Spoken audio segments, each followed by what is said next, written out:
How y'all doing? Hey people, what's going on? It's Teron Jones here. And I'm Jatova Jones. And we're Double or Nothing. If you've been following us lately, we've been talking about different topics and discussions of a marriage, of a partnership. And today, I decided to speak about arguing and fighting. How to do that appropriately in a marriage, what to do and what not to do as far as a husband and wife in a relationship go. I thought this topic was significant for us or for me because I have been at fault many times in a argument, disagreement, discussion, whatever you want to call it, for my nonchalantness, my I guess my antics where I might be in my feelings or I might feel a certain type of way about whatever the discussion is, and I might hit below the belt sometimes. Not you. Just to get under her skin, right? Upset her or whatever the case may be. So the first rule is to don't disrespect each other. You know, I feel like no matter everything I just said, I don't feel like I ever disrespected her, but at the same time, I'm not her. She might say, you know what, whatever you just said to me, that was disrespectful. So first of all is no disrespectful moments, words, phrases. And sometimes we do intentionally push that button to get a reaction out of each other, one another, whatever, and that's another no.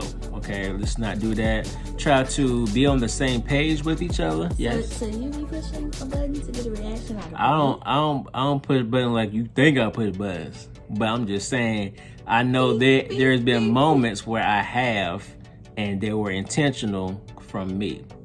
You know, I might have been mad, I might have been frustrated.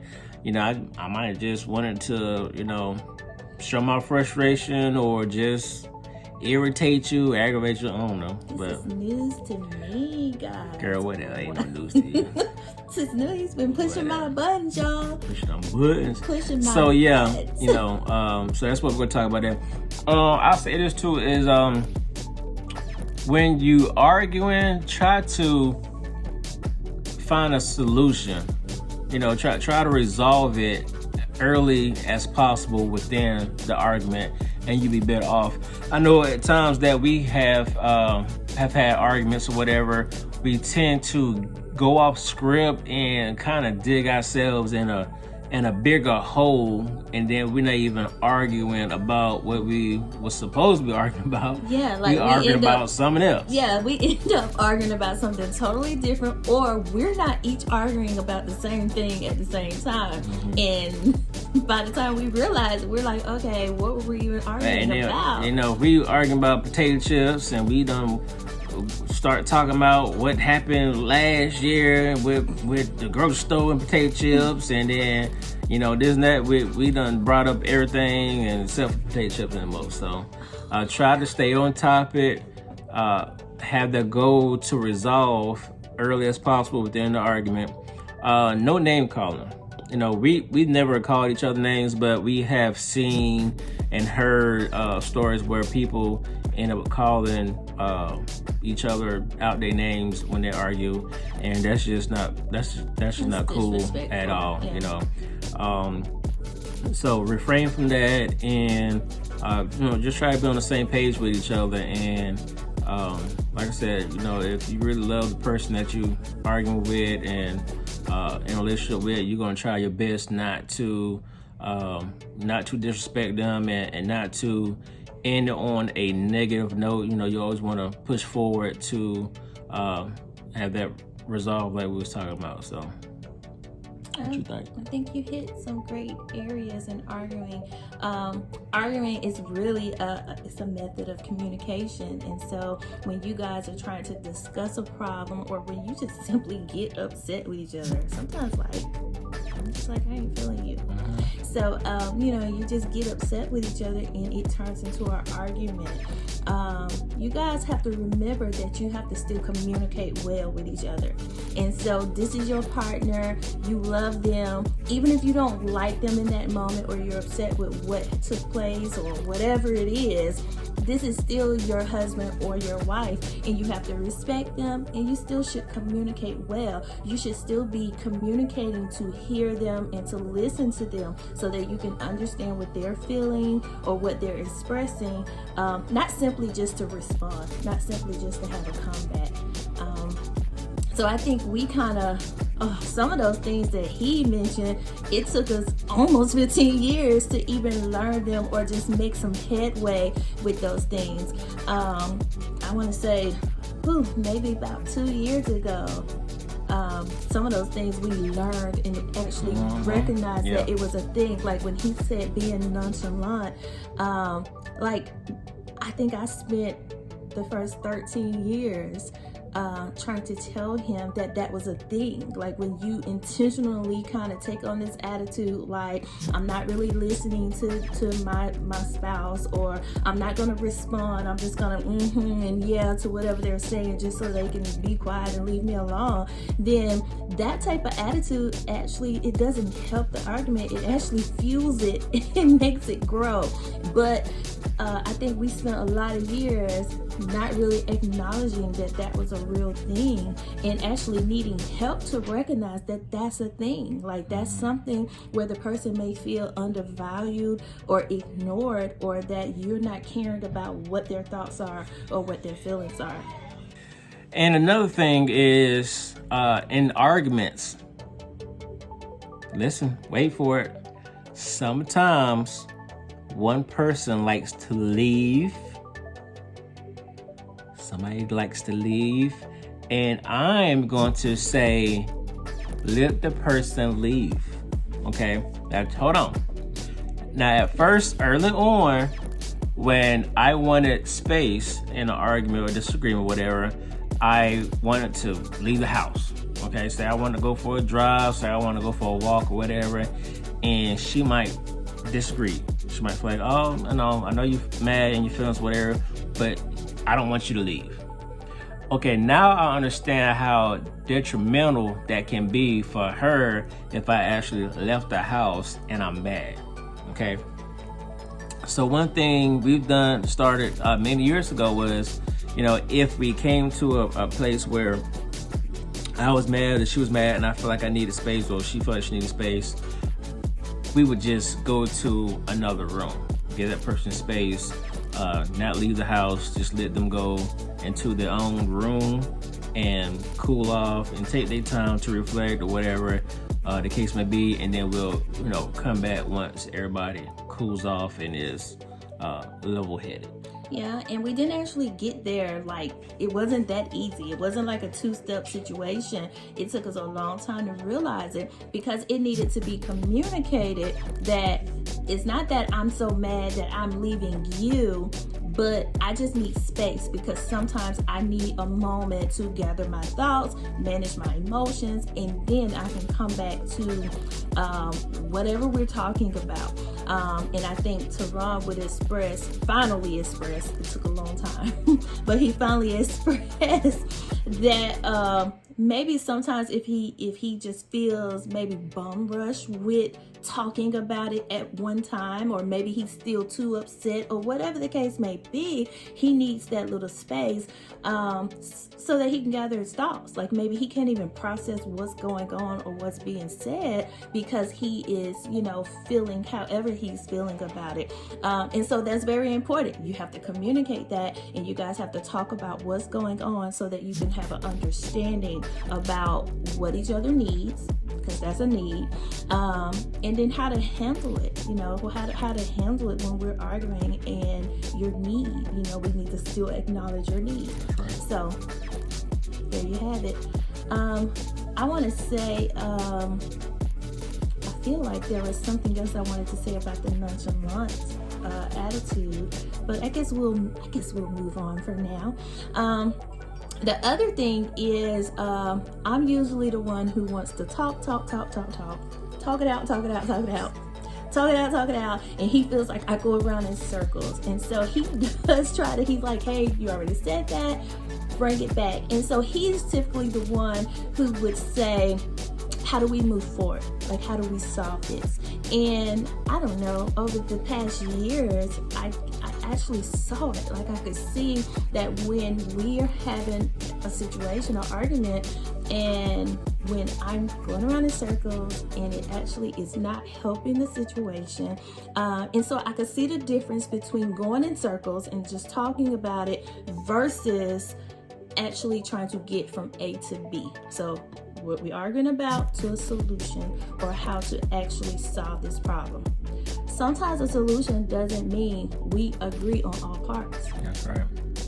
Sometimes we don't agree. Sometimes we just simply have our own opinion, our own thoughts about it. I don't usually like it because I'm like, dude, like, why do you feel that way? He is not right. I'll be right.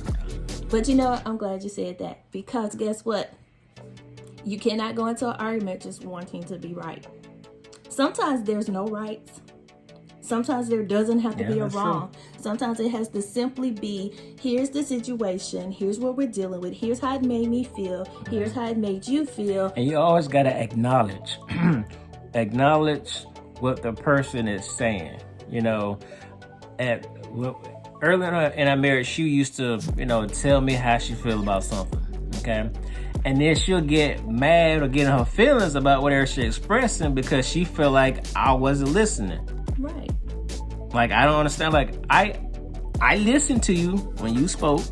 I understand the things you were saying, but for some reason, the communication between us in that moment, she didn't receive the fact that I did hear her and I do understand. So what I started doing was I would repeat to her what her problem was, and I'll also tell her why she had that problem. And then, once I feel like I explained it to her, then that made her feel like, okay, he listening, he understand, because he just repeated everything I said. Mm-hmm. Yeah, he would give me that, like, really just to get me to hurry up and hush, because he don't hear this. And so, he would start to repeat it to let me know that he at least heard everything I said. However, hearing doesn't always mean you understand. If I say I heard you, that means I understood. No, you heard me. That doesn't mean you understood. I never said I agreed or disagree, but to let you know that I hear what you're saying and I understand what you're saying, the only thing I can do is tell you that I understand what you're saying. That's true. I had to come to terms with that. I had to accept that, because sometimes you do have to just accept some things, when this isn't something that's unacceptable.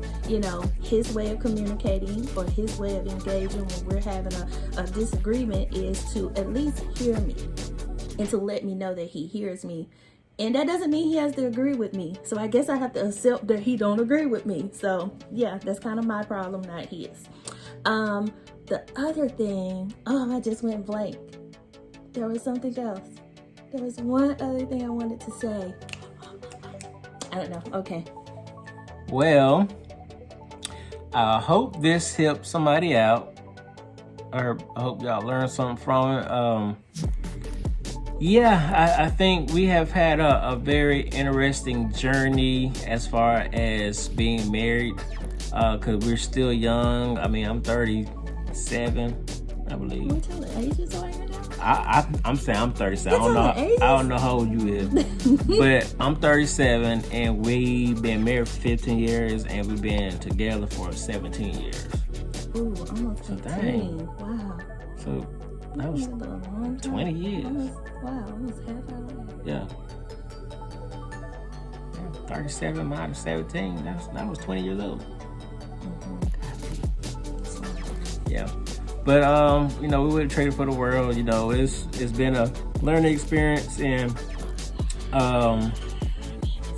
it's just funny because right now I don't think I ever would have been in a place where I could speak on it, reflect on it, and give advice or whatever you want to call it.